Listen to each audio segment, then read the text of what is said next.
Good afternoon, everyone. Major apologies for being a half hour late. I can make it up for you by having nothing to start with and going straight to Matt's questions. I won't inflict. Not only nothing to start with, but nothing to say. I won't inflict any. I have plenty to say, but I will not inflict any opening comments on you. All right. Can I just start with something which I think you're going to dispatch with pretty quickly? But this guy who's been charged in the apparent assassination attempt of former President Trump over the weekend, did he ever come to the State Department's attention when he was in Kyiv advocating on behalf of both the Ukraine and on behalf of Afghan citizens? And when I say come to attention, did he register with the embassy while he was there, as you ask or suggest that people should do, or did people bring him to your attention, or did he make any contact with embassy officials? Yeah, I'll have to go back and check the answer whether he registered, whether he had any contact with the embassy officials. I'm not aware either in either case. Obviously, we do ask people to register. Sometimes embassies are aware of people traveling inside a country, especially if those people are doing media interviews and otherwise being high profile, even if they don't register with the department. But I'll have to go back and check and see. So you don't know the answer to I don't. I can check. Okay. Thanks. Can we go to Lebanon? Sure. Well, just to begin with, in general, what does the U.S. know about what happened? There have been a series of deaths and injuries, apparently from exploding pagers. Was the U.S. have any knowledge? What does it know now, and when did it know about what has happened? So we are gathering information on this incident. I can tell you that the U.S. was not involved in it. The U.S. was not aware of this incident in advance, and at this point, we're gathering information. And what information have you gathered so far? We'll continue to collect information. I don't have any public readout to give now, but we're collecting information in the same way that journalists are across the world to gather the facts about what might have happened. Obviously, it doesn't take much guesswork who the most likely culprit would be in terms of doing this, in terms of who the enemy of Hezbollah is. Do you have any indications that to doubt that it would be Israel that was behind the... I don't have any assessment to offer one way or other at this point. And I know you're saying that, but in terms of what this means, I mean, there's been for a number of weeks the talk of dialing down, or at least not having a retaliation from Iran over, sort of a tit for tat, if you will. How does this play into it? Is there any message that you're sending to Israel in terms of what to do next, or for that matter to Iran, to Hezbollah, in terms of how to respond to this? So I never want to either comment or speculate about the impact of any one incident, especially in the early stages of an incident, and I'm not going to do so here. That's been our consistent policy to try and avoid doing. I will say that our overall policy remains consistent, which is we do want to see a diplomatic resolution to the conflict between Israel and Hezbollah. We want to see one that allows the tens of thousands of Israelis who've been displaced from their homes and the tens of thousands of Lebanese who have been displaced from their homes to be able to return home, and that's what we are continuing to pursue. I'll let others take. Yeah, Mary. Just a couple of follow-ups on that, Matt. So how concerned are you about escalation now after this attack? So again, I don't want to draw any specific conclusions about this incident yet or speculate about what might happen from them. I will say that, of course, since October 7th, we have seen any number of incidents that have led to the heightened risk of escalation. That has been a feature of the conflict across the blue line since October 7th. And so we are always concerned about escalation. We are always concerned about any type of event that may cause further escalation. And it remains our message to both Israel and to other parties that they needed to do everything they can to try and reach a diplomatic resolution. That said, we go back to the fundamental, I know people get tired of hearing me say this, we go back to the fundamental issue we face here, which is very, very difficult to get a diplomatic resolution in the north absent a resolution to the conflict in Gaza, absent a ceasefire in Gaza, which is why we continue to push for that ceasefire, because we think it'll help make it much easier to reach a resolution. So how do you see this incident impact the Gaza ceasefire talks then? I think it's too early to say. Look, this is an incident that just occurred in the past few hours. We're continuing to gather information about it. I wouldn't want to speculate or make any predictions about what might happen. A couple of things more. Hezbollah has accused Israel of sort of launching this attack.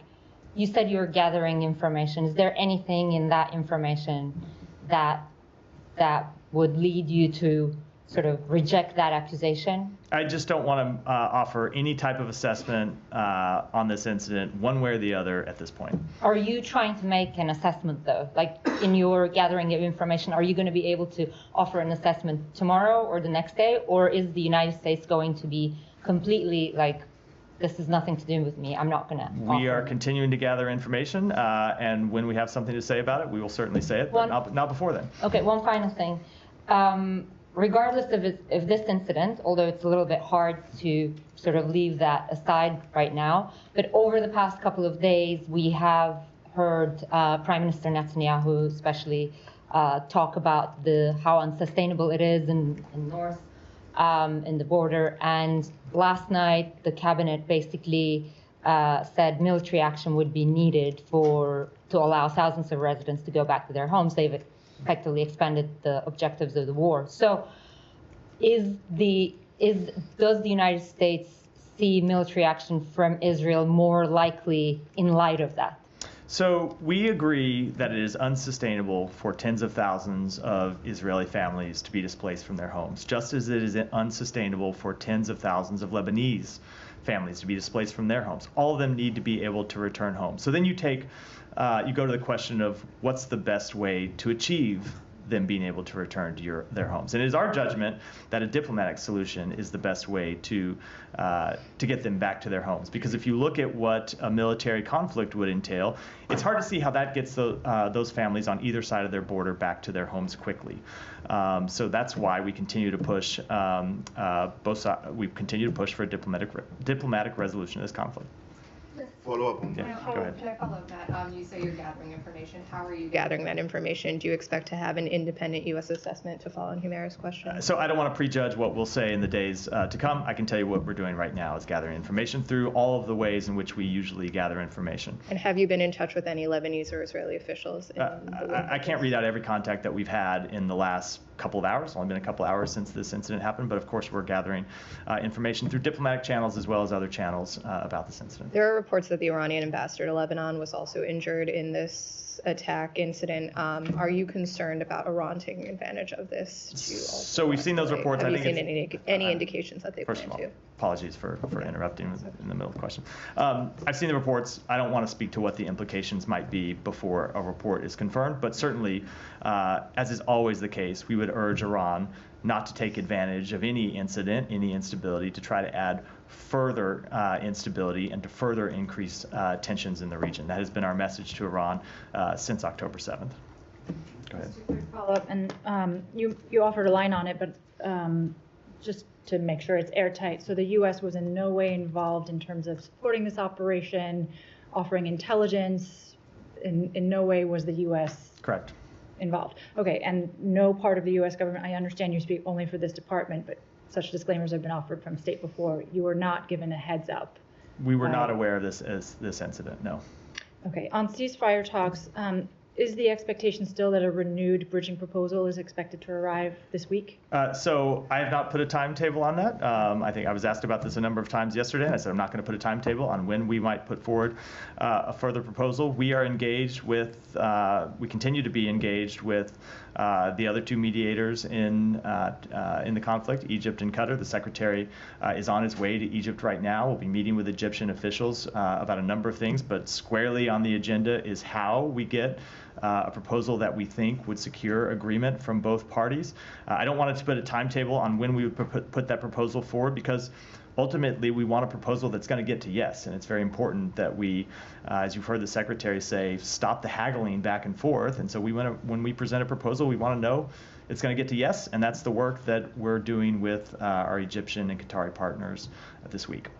Are the Qataris involved? Because I understand that the secretary is in Cairo specifically speaking on discrete topics with the Egyptians, but are the Qataris and Israelis going to be looped in as part of these discussions? We or are, is so the secretary's in Egypt having bilateral meetings with Egypt, but we continue to discuss on a daily basis this process with the Qataris, as well as in a different format with the Israelis. The Israelis are obviously not a mediator, so we don't have the same types of discussions with them as we do with Egypt and Qatar, but we do continue to have discussions about this with all of those parties. I have one more on Ukraine for later. Yeah, Hiba, go ahead.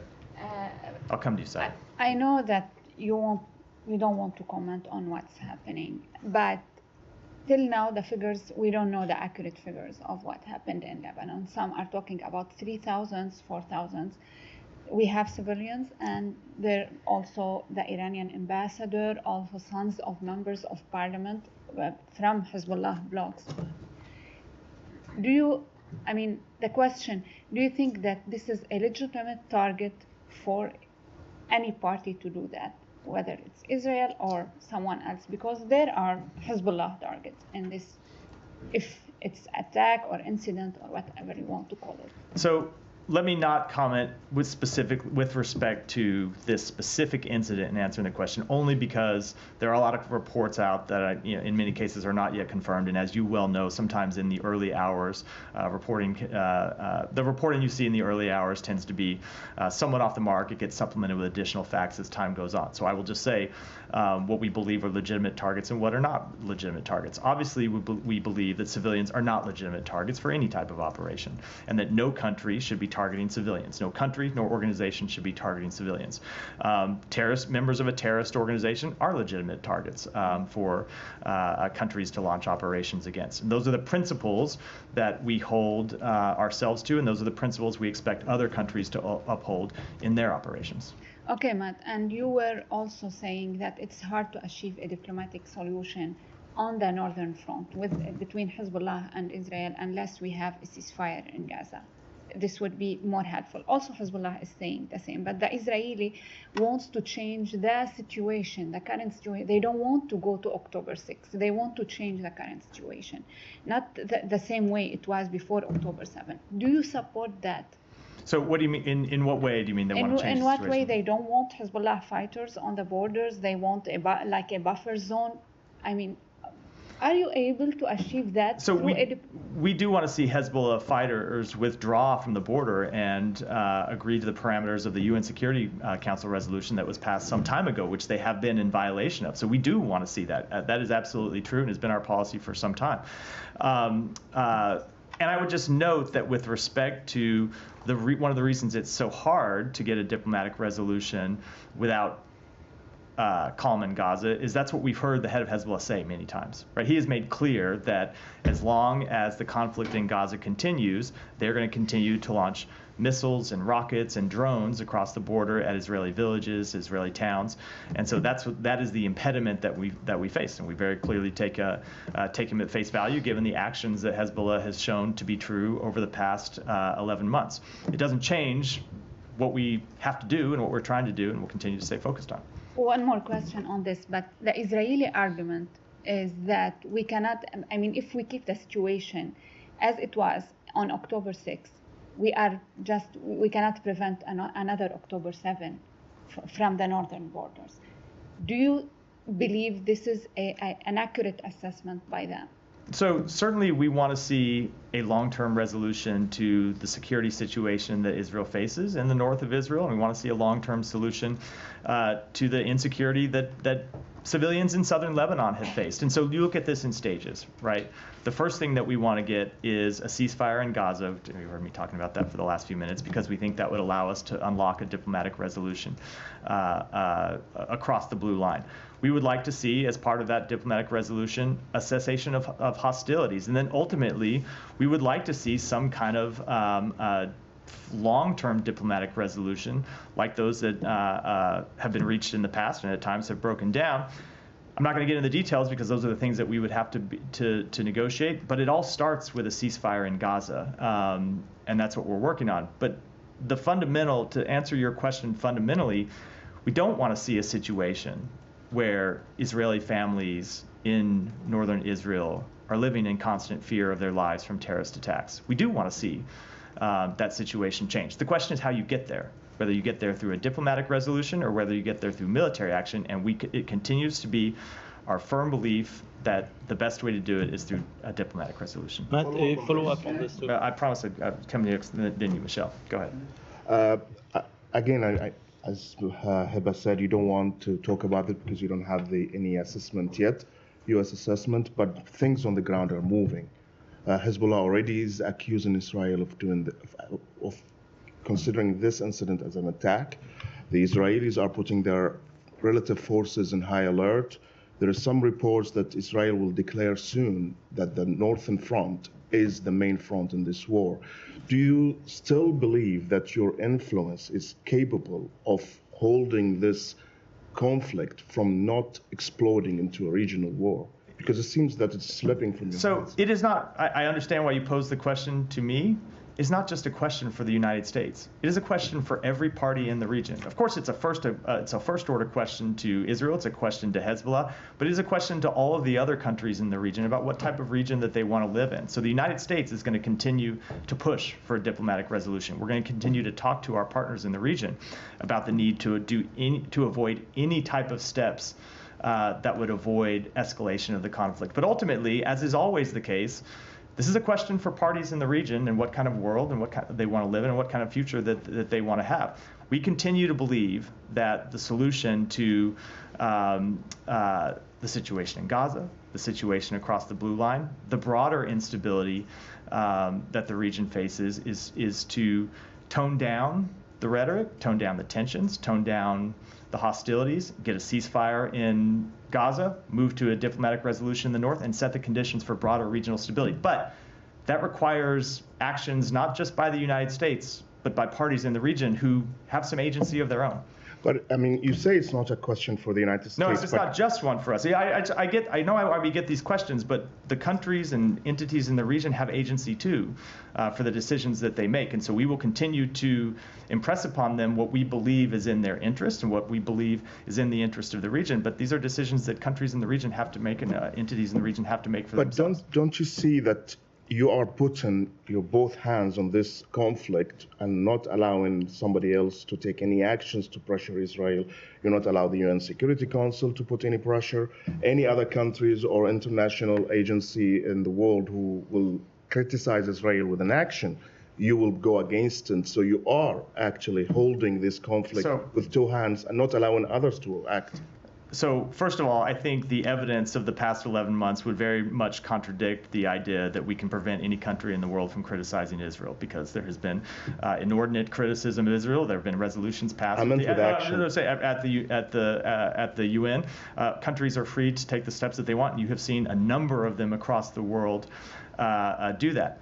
As for other countries, look, we are involved in this because we see it as our responsibility as one of the world's powers to try and get involved and reach diplomatic resolutions and try to bring stability. We would welcome other countries' involvement in trying to tone down tensions. We would welcome the involvement of other countries in trying to reach a diplomatic solution, either to the conflict in Gaza, as we've seen with Egypt and Qatar, directly engaged as mediators, or to the situation in the north. There is, in many cases, a paucity of other countries willing to step up and take that job. Matt, on this one, you would welcome Iran? We would certainly welcome Iran stopping funding terrorist organizations that are behind these attacks and behind much of this instability. Look, if Russia, let me say China, we've been very clear on a number of times that we would welcome their positive involvement. With Russia has this burgeoning security relationship with Iran. If they were to use that influence with Iran to tell them to tone down their support for terrorism, we would absolutely welcome it. Now, I don't think that's going to happen, but we would certainly welcome taking those steps. Just to make the point, I mean, to play devil's advocate here, when those countries tell you that maybe you should do something by toning down your support for Israel, you say, no, that's just not going to happen. Look, right? we obviously have a different assessment of what's productive and what's not. Go ahead. Going back to Lebanon, you said that you consider targeting terrorists as a legitimate act. Then Hezbollah is a terrorist organization by the U.S. Does that mean that you support such operation that happened today and that targeted Hezbollah? So again, when I gave that answer, I said I want to be very clear that I'm not answering with any specificity regarding this incident because we're continuing to gather facts on it. But in general, yes, of course we support operations to target Hezbollah militants who continue to launch terrorist attacks against civilians. Israel has a right to defend itself against terrorism and a right to carry out legitimate attacks against terrorists, not civilians, but terrorists. So as a general proposition, yes, of course. And one on Iran. Iran president has said today or yesterday, we are brothers with the Americans. They should put an end to their animosity toward us by demonstrating their generosity in deeds. Do you have any comment on that? So certainly we have great fondness for the Iranian people. There are tremendous connections between the American people and the Iranian people. There is a large Iranian diaspora inside the United States and close family-to-family ties that we believe are incredibly important. But when it comes to the regime, ultimately we'll judge them by their actions, not their words. And if he wanted to show brotherhood with the United States or with other countries in the world, the way to show brotherhood would not be through rhetoric. It would be to stop arming and encouraging terrorist groups, to stop nuclear escalations and blocking the work of the International Atomic Energy Agency. It would be to stop plotting to kill political opponents, stop transferring missiles and drones to Russia, and ultimately stop cracking down on the human rights of its own people. Thanks. No, let me go to Heba. Let me go to Heba. Then Saeed, I promise you. Let me just Saeed. There's never been a briefing where I've skipped you. So Heba, go ahead. Just a follow up. When you are calling on other countries to step up in the region, who do you mean? I mean, I'm not asking you about China and Russia, but other countries. When are you talking for the Lebanese, for example? Who can step up?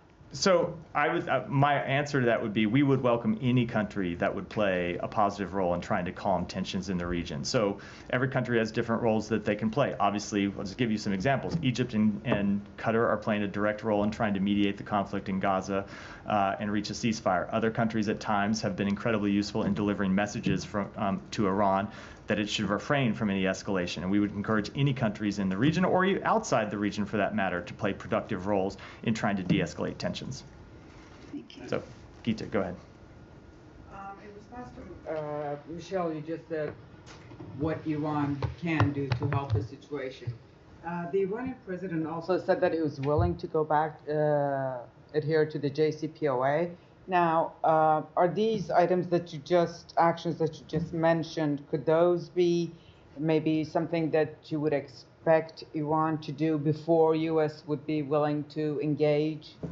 So I would say as a matter of first instance, before you talk about any sort of nuclear accords, Iran needs to stop blocking the work of the IEA. That's the first thing. They continue to block the work of the IEA, the legitimate work of the IEA. That is the first thing before you can even get into that type of discussion. Saeed, it didn't take too long. I want to ask you, what kind of message is Israel sending by doing this attack today, while a high-level American envoy to do precisely the opposite of what they did?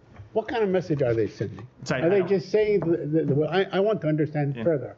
I know. I mean, I'm just following up on that point. So, because Israel has like a tradition of doing that. I mean, every time there's a high-level American visitor, they either increase settlements, or they attack, or they increase their attacks and do things like this. So obviously, they're not really interested in what you're calling for in diplomacy. Isn't that true? So I don't have anything to add about this incident than what I said in response to the previous questions. I will say with respect to diplomacy, as I said in response to one of the other questions, countries have to make their own decisions, but we continue to believe that a military escalation to this conflict will not achieve Israel's goal of returning the people who have been displaced from their homes to their homes quickly. No, I mean, I just want, I'm talking about not the incident itself, but the pattern in which Israel has been, basically well known for over many, many years. I mean, we all remember when President Biden was vice president, he went there for the first time, and they had this, announcement of settlements and so on. There is, sort of a tradition. Okay, so let me take you back to the legitimacy of targets and so on. Yesterday, a group of settlers attacked a school in Jericho, they beat up the students, they broke their bones, they beat up the teachers, and so on. Are they a legitimate target? Should they be a legitimate target by the same kind of definition that in which you have defined the other targets? Are civilians who the settlers attacking legitimate targets? Absolutely no, not. I'm saying the settlers who have attacked the civilians. The settlers should be. Should the settlers be a legitimate target? The settlers should be held accountable through law enforcement means, Saeed. I'm Not asking, through, hold on, not through any type of extrajudicial process or military process. They should be held account by law enforcement, which is what we would say about any type of violent attacks on individuals. That the law enforcement ought to hold them accountable to the full extent of the law. Although they do take the law into their own hand time and time again, very violently. Absolutely, which is why we believe they should be held accountable. And as you've seen the United States make clear through our own actions, if and when Israel does not step up and hold people accountable, we will do so ourselves. I know that you can, you in years past you designated the Kahana group as a terrorist organization. Should, armed settlers like this, that you keep sanctioning and so on, be also named as terrorist organizations? I'm not going to speak to any type of designations before we would make that any such determination, but we will continue to hold extremist settlers accountable for violent actions. A couple more questions. Now, yesterday there were a group of UN experts that basically called Israel to be a pariah state, and they're calling for, of course, a ceasefire and so on, and because over what they termed as genocide. And my question to you is, back on June 10th, there was a UN resolution which you pushed for, which you basically made a good case for. 14 people voted for it, or 14 members voted for it in the Security Council. Russia abstained and so on, but the resolution passed. So why not go back and try to implement this resolution? Will the president or will the United States take advantage of this UNGA meeting to basically enforce such resolutions? We are trying to enforce that resolution, Saeed. The way to enforce that resolution is to reach a ceasefire. If you remember what that resolution called for, it was for a ceasefire to the conflict in Gaza. And the secretary is on his way to Egypt right now to try to finalize that ceasefire as one of a number of administration officials who have been working to get that ceasefire over the line in the past few weeks. But although it seems that the Israeli Prime Minister keeps moving the goalposts, he keeps moving the goalposts now, including Lebanon, including this and so on, as to the thing. They're the ones that keep changing the terms of the resolution that Hamas has agreed to, the mediators have agreed to, and so on. So while I'm not going to negotiate in public, Saeed, I think it is well known, it's been well reported, and I've spoken to it from here that we have seen Hamas make additional demands through this process. And finally, I know you said that you don't want to talk about a timetable as far as the new proposal is concerned and so on. Is it likely to occur between now and the gathering in New York next week? When I say I don't want to give a timetable, I mean it. I mean, we're talking. When I said I'm not going to give a timetable, I'm not going to then come. We're not talking about time. We're talking 4 or 5 day timetable, and I very much mean. We're talking about the venue. Maybe they would take advantage. A venue that is time bound. So no, I'm not going to make any predictions. Matt, can we go back to the Secretary's travels? Can you help us understand why he's not going to Israel on this trip, given every other trip to the region since October 7th he has? So I'm not going to speak to where he might fully go, because obviously he's on the trip, and sometimes we do add stops, which is not to say that we will be heading on to Israel. It's not something he intends to do now. He is traveling to Egypt for a couple of specific reasons. One, because we want to conduct this strategic dialogue with Egypt, something that we have been planning for some time. We have a number of important bilateral issues with Egypt that we want to discuss in the context of that dialogue. But two, there are some issues that we need to engage with the government of Egypt on as it relates to this ceasefire proposal that we are trying to bring to fruition. So that's why we're moving to. That's why he's in Egypt. They're one of the mediators. We have some discrete business to do with them when it comes to this proposal. I think it's important to do. And you didn't see it as important to then go to Israel and continue to try to build political pressure around this deal? The proposal is not ready to present to Israel at this point, so it would be premature to be presenting such a proposal or doing any other diplomatic engagements around it before we have it ready. And then one more on the American killed in the West Bank. Has the Israeli government identified which unit in the IDF was responsible for her killing yet? I don't know if they have. I'm not aware if they have. They may have to other people inside the department. I'm happy. Is the U.S. pressing them for this information to be able to conduct your own sort of assessment, whether U.S. weapons were involved, for example? We are pressing them for a full, transparent investigation. Obviously, as part of that investigation, it would include the unit. I don't think this is information that would be ultimately difficult to come by, and without saying what we will or won't do. Obviously, whenever there are any type of incidents such as this, it is the type of thing that we conduct our own assessments when it comes to fulfilling our own obligations under U.S. law. Is there any sense that it could be anything but a U.S. weapon given the number of weapons that are given to the IDF? I don't think I can say one way or the other when there's an ongoing investigation. Yeah, go ahead. Ukraine, unless there's other Middle East. Yeah. This morning, Ambassador Linda Thomas-Greenfield described President Zelensky's victory plan. First, she confirmed that the U.S. has seen it, and she said it lays out a strategy and a plan that can work. I just want to confirm first that Maine State Department has also seen the plan and shares this view.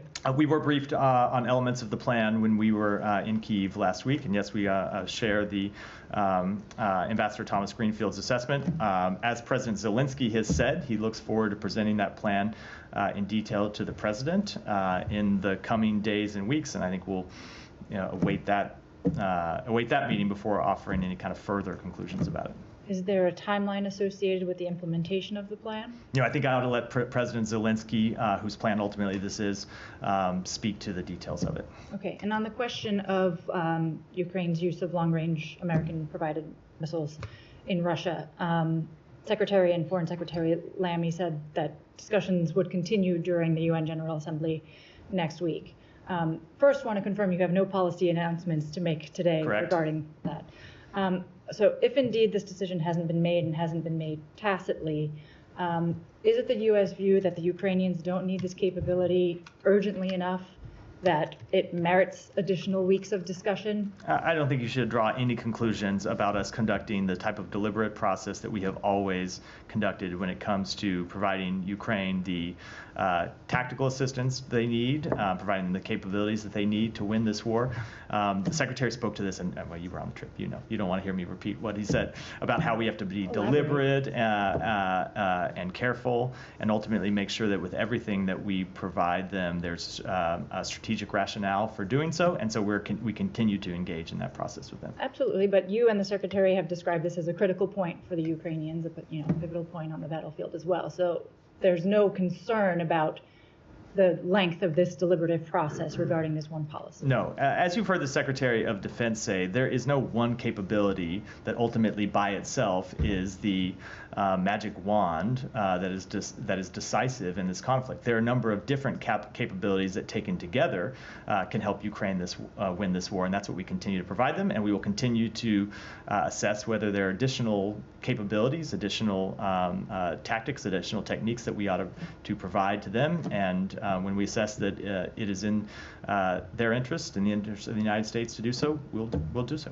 And just one additional point of attempted clarification. Is it the U.S. position that other Western countries who have provided long-range weapons to Ukraine should wait for consensus before they greenlight the use of their own weapons by the Ukrainians? So those are conversations that we have privately, and I think I'll keep those conversations in private diplomatic channels. Alex. Let me follow up on Olivia's question. The announcement and decision. So you don't have announcement to make, but that doesn't mean that there is no decision. I just don't have any announcement about change in policy. Have you guys turned down Ukraine's request on? I don't have any further. I don't have anything further to say. These are things that, that we discussed directly with our Ukrainian counterparts, and we'll continue to do so. But the Secretary said in Kyiv, and also you repeated yesterday, that you guys want Ukraine to win. How do you expect them to win with one hand tied behind? We expect them to win by continuing to provide them the billions of dollars in security assistance that we have provided them since the outset of this conflict, the type of security assistance that, along with brave Ukrainian fighting, has led them to recapture a majority of the territory that they lost to Ukraine in the early days of the war. Lost to Russia, excuse me, thank you, Matt. That they lost to Russia in the early days of war, the capabilities that have led them to win the battles of Kyiv and Kharkiv and Kherson, and have led them to push Russia back from the Black Sea. those are the types of policies that have shown success that we will continue to pursue. Thank you. We just discussed Iran minutes ago.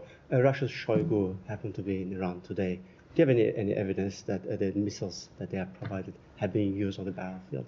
I don't have an assessment to offer of them having been deployed yet. Obviously, as you heard the Secretary announce, we have seen them be delivered to Iran. I do not yet have an assessment. Russia, man, I'm all over the place. To Russia, I do not yet have an assessment of them having been used on the battlefield. And I also want to follow up on what you just told my colleagues about Iran's capabilities, nuclear capabilities. We have seen reports that some of them are very compelling, suggesting that Iran might have nuclear capabilities before the end of this administration. If that's true, why should we trust any word coming out of Iranian president's mouth? So give me a break with it if that's true. It's not, so you're going to take a report that has not been verified and say if that's true. It continues to be our policy that Iran will not get a nuclear weapon, and we are committed to that. Thank you. I have one more on Georgia, if I may. Let me go. Only because we're short. Let me go. Thank you. U.S. has imposed sanctions on the Chinese Research Institute and several companies involved in supplying Pakistan ballistic missile program. And this is not the first time such sanctions have been imposed. What are the real reasons and concerns? So the United States is committed to strengthening the international non-proliferation regime by taking action against networks supporting activities of proliferation concern. We have been clear and consistent about our concerns with Pakistan's ballistic missile program for many years. The executive order action that was taken last week follows our October 2023 and April 2024 designation of 6 PRC entities and 1 Belarusian entity that have worked to supply Pakistan's missile program, as well as the listing of numerous Pakistani and third country entities on the Department of Commerce entity list for decades. So you called Pakistan a partner fought with the United States in war against terrorism, sacrificed more than 80,000 lives and infrastructure worth billions of dollars, and still paying a price after they pull out of American forces from Afghanistan. And in return, it gets sanctions on its ballistic missile program, which is very essential for its defense capabilities. And these are the thoughts of the foreign ministry when I spoke with them this morning. Yeah. And they also said that Pakistan considers this action biased and politically motivated. What is your thought on that? So Pakistan has been a long-term partner of ours, and I think what this action shows is that there continue to be places where we have disagreement, and when we have disagreements, we won't hesitate to act on those to protect America's interests. It has been our long-standing policy to deny support to Pakistan's long-range ballistic missile program, and we will continue to use our sanctions and our other tools to ensure our national security cannot be impacted, and that the U.S. financial system cannot be used by proliferators. Go ahead. Thanks, Matthew. What's the Secretary's reaction to the House Foreign Affairs Committee doing a markup of a resolution to hold him in contempt of Congress for not complying with the subpoena to appear before the committee related to its report about the withdrawal from Afghanistan? So we continue to not understand why the committee has chosen to take this step. As I said in response to a question from Matt yesterday, the Secretary has testified 14 times before Congress on Afghanistan. 4 of those times have been before this committee, including one appearance that was exclusively focused on Afghanistan. That was the sole subject of the hearing. We cooperated with their investigation into Afghanistan, provided them with documents, provided them with witness interviews. And we have tried to accommodate their request for a hearing. They asked for a hearing this Thursday. Obviously, the Secretary is traveling, trying to advance a ceasefire. He's not able to be there because he's doing the important business of the United States. But we've said we would make the Deputy Secretary available, and we have offered the Secretary to appear at a later date. And so we wish later date? These are negotiations that we have with the committee, but we've offered a later date when he's not traveling overseas, conducting important foreign policy interests of the United States, or otherwise engaged in these critical meetings that he has to do on behalf of the country. We have offered his testimony, and if they're fixated on this date, we have offered the testimony of the Deputy Secretary, and we wish that they would take yes for an answer rather than moving to this extraordinarily unnecessary and unproductive step. But he will show up for a hearing. You guys are not fighting the subpoena in court. They have. We are not at that point yet. They have moved directly to contempt when we were in what we thought was the middle of the type of negotiation process that the Supreme Court has said Congress must carry out when it comes to asking for testimony from executive branch officials. They asked for his testimony. We told them that we would engage with them on a date. They sent a subpoena. We told them that he was traveling to work to try to secure a ceasefire on the date of their subpoena, but we would be happy to accommodate them in other ways. And they, for some reason, have moved to this extreme step. I can't explain it, but we will continue to make clear to them that we will accommodate their legitimate oversight interests to the extent we can. But when it comes to just picking one date and saying the secretary has to be here when he has for some time planned to travel overseas to try to advance the foreign policy interests of the United States, that is not the type of legitimate accommodation process that the Supreme Court has said the Constitution requires. And finally, Russian President Vladimir Putin is directing the army to add 180,000 troops, bringing the total number to 1.5 million. This would make Russia's army the second largest worldwide, overtaking the U.S. Army, which is in third place currently. How is the U.S. planning to respond to this move? Does this concern Western allies at all? Well, let me just say first, it's another sign of the desperate choices that Putin has had to make to sustain this war. You've already seen it be an extraordinary drain on the Russian economy. You've seen Russia pay an extraordinary cost in deaths and casualties, hundreds of thousands of Russians who have been killed or wounded in this conflict. And this action just shows that he is continues to be committed to sacrifice the lives of thousands, hundreds of thousands of his fellow citizens for this needless war. Thank you. Yeah. Just wanted to follow up on Saeed's question on the school in the West Bank. Yeah. So earlier this year, you announced a policy of sanctioning Israeli settlers who commit violence against Palestinians, and since then you've sanctioned several settlers. But you have also said that the establishment of settlements themselves in the West Bank is inconsistent with international law. And since these settlements that house extremist settlers are considered to be illegal, why aren't any of these sanctions placed on the illegal settlements themselves? Why isn't there a policy of sanctioning illegal settlements? So you have seen us sanction not just individuals, but organizations who have been involved in violent conduct, and that continues to be our policy to sanction those involved in violent conduct when we see the government of Israel not taking appropriate steps to hold them accountable. When it comes to the questions of settlements, yes, we have made very clear that we believe that they're inconsistent with international law. And fundamentally, this is the something that we believe needs to be resolved through negotiations for two states, which we continue to push for. But if you consider them to be illegal and they are establishing more settlements as we speak, why not sanction since they are illegal? I don't understand why. We have sanctioned people based on violent conduct, which is the authorities that we have under United States law.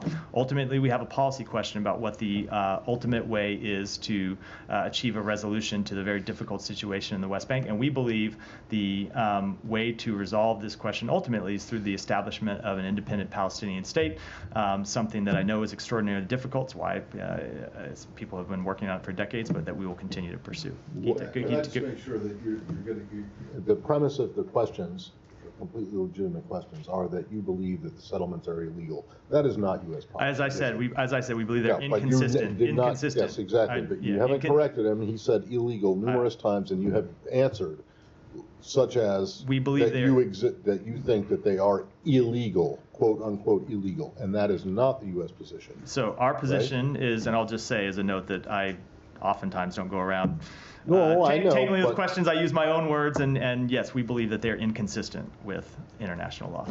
Gita, go ahead. Question on Turkey. Undersecretary John Bass met with his Turkish counterpart today in Turkey. I was wondering if you have a readout. I don't. I apologize. I haven't talked to Undersecretary Bass or other officials on the trip. I'm happy to take it back and get you a readout. A question on Mexico.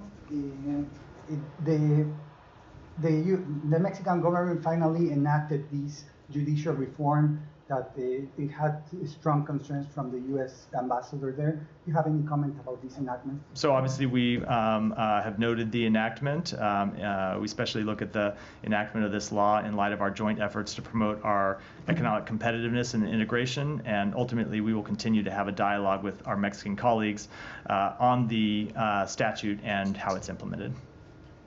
just pursue that? Yeah, go ahead. I mean, the ambassador said that it will affect the investor confidence. I mean, is that still the case? Is the U.S. still seeing a downward spiral, if you will, in Mexico because of these? We stand by everything the ambassador said, and what we're going to do now is have a dialogue with our Mexican colleagues about how this law is implemented. Julio. Thank you very much, Matt. In Pakistan, for the first time, there is accountability of military generals going on. So there is one general of the intelligence who is arrested for corruption. Pakistani people and journalists are very excited and are hoping that State Department could release the asset details of the Pakistan military generals who have them. Tons of them have properties here. Can you make it official? I don't have any update on that. No. Okay. But is it in your notice that the same channels to transfer the money for the money laundering that they use to bring it to America, it's the same channels the terrorists use to transfer money to each other as well. And a Pakistani guy just recently has been arrested in Canada for doing a terrorist activity. Look, we're going to continue to enforce all U.S. laws that as they relate to support for terrorism, but I don't have any comment on those specifics. Just the last one. Today, Pakistan and Afghanistan has another very interesting diplomatic thing going on. I'm sure you're aware about their firing with each other's soldiers. Today, the Afghan diplomat in Pakistan did not stand for the Pakistani national anthem because he said that there was music with the national anthem. Do you have about these jokes going on in diplomacy in that part of the region or no? No, I just don't have any comment on that. That's not a matter for the United States. Go ahead and then we'll wrap there. Thank you so much. Let me ask you on Georgia. In response to the sanctions, the Prime Minister of Georgia stated that this was not the decision of the State Department, but it was made by some other groups. And just now a statement was released from the Prime Minister's administration indicating that, and I'm quoting, "With this decision, the American side has drawn closer to critical limits." What is your response? Closer to who? To limits. To limits. I'm not going to deal with that. I will say in the United States, unlike some countries in the world, it is the democratically elected government that makes our policy choices and no one else. And with that, we'll wrap for today. Thanks, everyone.